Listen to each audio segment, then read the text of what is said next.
Our government's printing money like crazy and then doing what with it? Pouring it down a hole. They do spend your money on things like a robot that folds laundry, shrimp running on treadmills, and in my rich neighborhood, free bike helmets.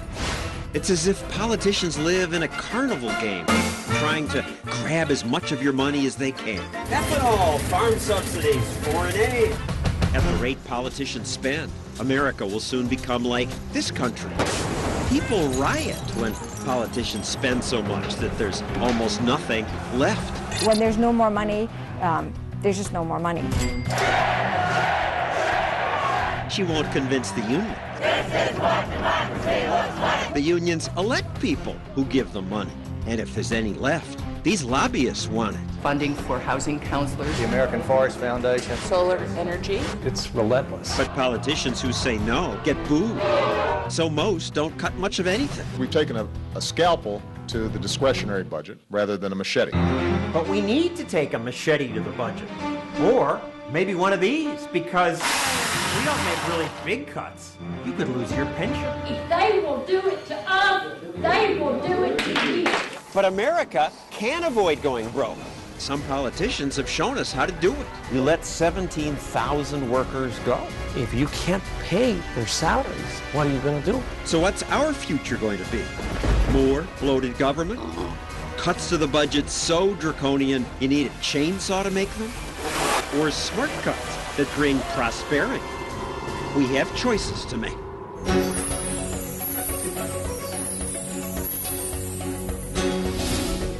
And now, reporting from the debt clock in New York City, John Stossel.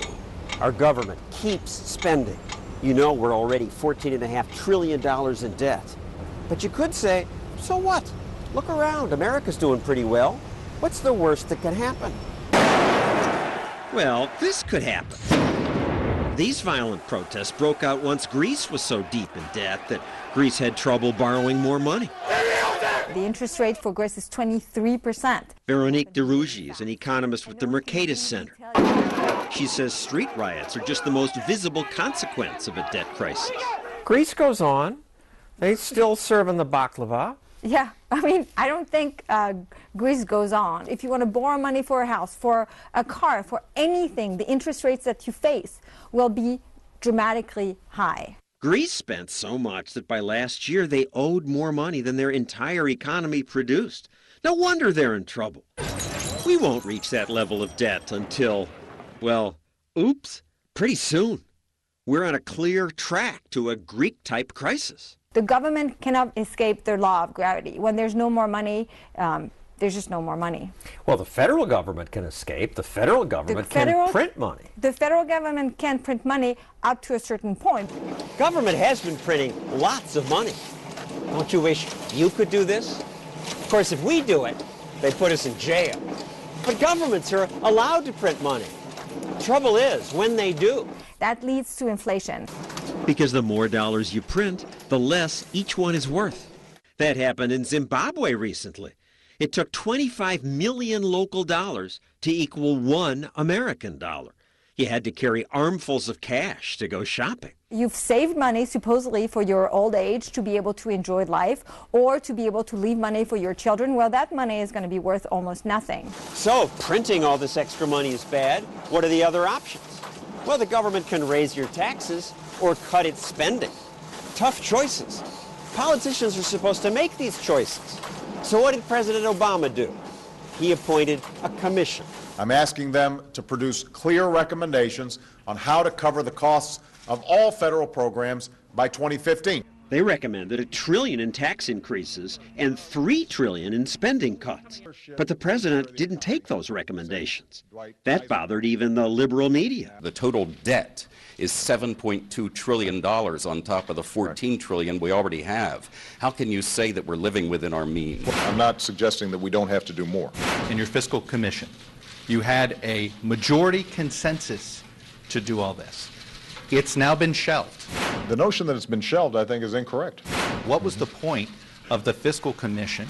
It still provides a framework for a conversation. Then, Our debt as a share of the economy is already too high.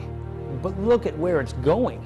A Republican budget chairman actually came out with a serious plan, whereupon the president responded with his own plan. Today I'm proposing a more balanced approach. I don't blame the vice president for falling asleep during his boss's speech. It was more of the same. Obama said he'd eliminate waste and lower the cost of health care, but he proposed no specific cuts, and he said he'd raise taxes on the rich. Millionaires and billionaires. That's who needs to pay less taxes? Maybe not, but even if the president took every penny that millionaires and billionaires make, it still wouldn't be enough to cover the deficit. The gap between revenue and spending is so big that no level of revenue could cover that gap. The problem is spending. It's been increasing so fast, revenue can't keep up. Hence the talk about cuts. We've taken a scalpel to the discretionary budget rather than a machete. A scalpel? But a little scalpel won't make cuts big enough to keep us from falling into bankruptcy. We need something like this. We need to make bigger cuts or people will stop lending us money and we'll be as broke as Greece. But I understand why politicians are reluctant to make big cuts. Chicken! Look what happens when they try. About 20 years ago, the Democratic chair of the Ways and Means Committee was hounded by seniors for asking them to make small Medicare copays. They chased him and surrounded his car. The chairman fled to a gas station where he found his driver and made his getaway. His Medicare reform was quickly repealed, and for the next 25 years, most politicians ducked the issue until Congressman Ryan's proposal. Doing it this way actually makes Medicare solvent. Congressman Ryan's been booed, too, in his own district. Democrats say his Medicare plan is why this woman won a special congressional election recently, because she promised that she would not decimate Medicare. After she won, her supporters chanted.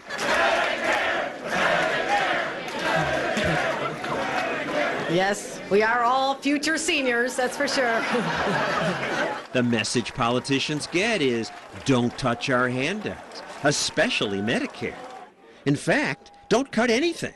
Give us more stuff. Roads, bridges, transportation funding. We're all citizen lobbyists. Citizen lobbyists descend on Washington to try to get more. More money for transit. Funding for housing counselors. We went to D.C. during the most recent budget session to try to find out why the budget only grows. I'm attending a number of hearings. Most of them are appropriations related. You have all these lobbyists who are there all the time so they can be close to the power that might hand them some goods in form of tax breaks or whatever it is the government is willing to give away. We're just agents, that's all we are. The American Forest Foundation, Neighborhood Assistance Office, National Urban League. They all want the same thing. We need additional funding. There simply isn't enough money. And so many lobbyists want the money that some pay bike messengers to stand in line for them. I wait in line till they get here and then they take over and I leave. After all, their employers have great needs. These insurance company lobbyists want more government-guaranteed flood insurance. And here's our congresswoman right now that had breakfast with us this morning. We certainly appreciate it. Oh, look at you. Her career may depend on pleasing these lobbyists. You're a natural. Well, let's go ahead. Let's talk. If a member of Congress has a troop of lobbyists coming through his or her office every single day, it's still up to him or her to say no. And that's really hard for them. They love to say yes. They absolutely love to say yes. You want something? I want to give it to you because I need your vote. So they are going to have to learn to say no a lot. They're going to need to practice in the mirror. Practice hard because there are so many advocates with so much need.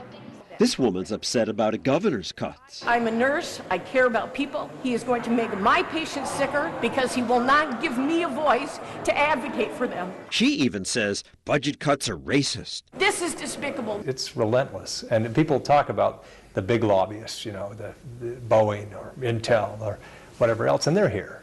But they're outnumbered 20-1 by the advocates of small, specific spending programs. Congressman Jeff Flake and Scott Garrett are a rare breed in Congress. Actual budget cutters who resist the lobbyists' pleas. They make such a good case for patients are going to lose health care. You must be cruel to resist this stuff. That's the argument that they always make. There'll always be somebody coming into your office asking for more money. Teachers teaching teachers. Avoid having budget cuts in housing. How do you say no? I appreciate your issue, and it is a good cause that you're coming to talk to us about, but unfortunately, that's not the role of the federal government. Restore funding to the National Writing Project. We're here to say stop the cuts. The fact that there are any cuts at all is due to the recent uprising by voters. They elected dozens of new representatives who promised to shrink government. Finally, congressmen like Garrett and Flake have some allies. For years, you two must have felt lonely around here. Well, we hung out together. Yeah, it's been a bit, but there are more of us now. Maybe there are a few more, but most politicians keep spending money and printing money. What happens when a government can't print more money, when they run out? I'll show you next. America keeps falling deeper into debt.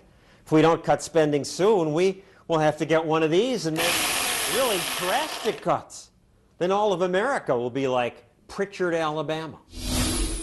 I want to know why we're not the budget. Why are we not the budget? You are more. This woman's angry because her husband worked for the city of Pritchard, Alabama for 32 years. He held up his end of the bargain, but the city hasn't sent him a pension check now for more than a year. The city council says, we don't have the money. In 2003, an accountant warned the town, you will run out of money by 2009. The politicians then did nothing, as they admit today. Nothing never changed. Nothing never was accomplished. Right on schedule in 2009, the town went broke. So politicians declared bankruptcy and just stopped sending pension checks to retired city employees. More than 100 of them. They didn't do anything that they were supposed to do. They didn't pay us like they're supposed to. Alfred Arnold recently retired from the Pritchard Fire Department after working 35 years for the city. He'd hoped to relax and travel, but when the pension check stopped coming, he had to get another job.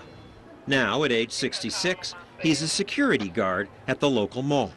His wife was a city employee, too. She was a police sergeant. She got 2 checks, and they told her there was no more money left. We put our money in every payday like you're supposed to, and the city's supposed to pay us, but they did not. Some retirees have died while waiting for a check, like the woman who lived in this house. Because she had no money left. She had to let her caregiver go. And there was no one to see about her, to care about her, and she died on a Wednesday, and they did not find her until on a Sunday. Gwen Williams worked for the Pritchard Public Library for 32 years. Now, at age 77, she had to start a new career as a school teacher. The city knew that this was going to happen, and they could have done something about it. Something like cutting back on frivolous spending. But instead, the politicians just gave their website a makeover. And the mayor of the town makes about $95,000, $97,000 a year. You know. So if he makes $97,000 a year, what can he pay us? And the city has 2 or 3 judges where they don't need but one, and they got 2 lawyers. Plus, the public golf course has been a joke as long as I can remember. The golf course? Yes, Pritchard still runs one even though it loses money. Costs taxpayers tens of thousands of dollars every year. The city owns several barely used office buildings. The city also runs an Office of Economic Development and the Pritchard Housing Authority. They employ 40 government workers. There should be cuts made. Pritchard's mayor would not talk to us, but the city's lawyer did. Why didn't they make cuts? There's very little left to cut. You're going to be cutting into police and fire departments and getting the trash picked up. But the mayor makes almost $100,000 a year.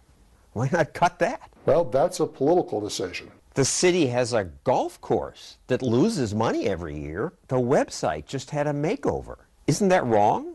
Wrong by whose definition? The city has its obligation to provide some degree of city services. How much does the town pay you? I don't understand why that would be relevant. It just seems wrong that the lawyers and the politicians get money, but the retirees don't. I have been asked to come into a hard situation. I don't know what the total is right now. They owe me still about $40,000 to $50,000. I've been asked to help the city, and I'm helping the city. But the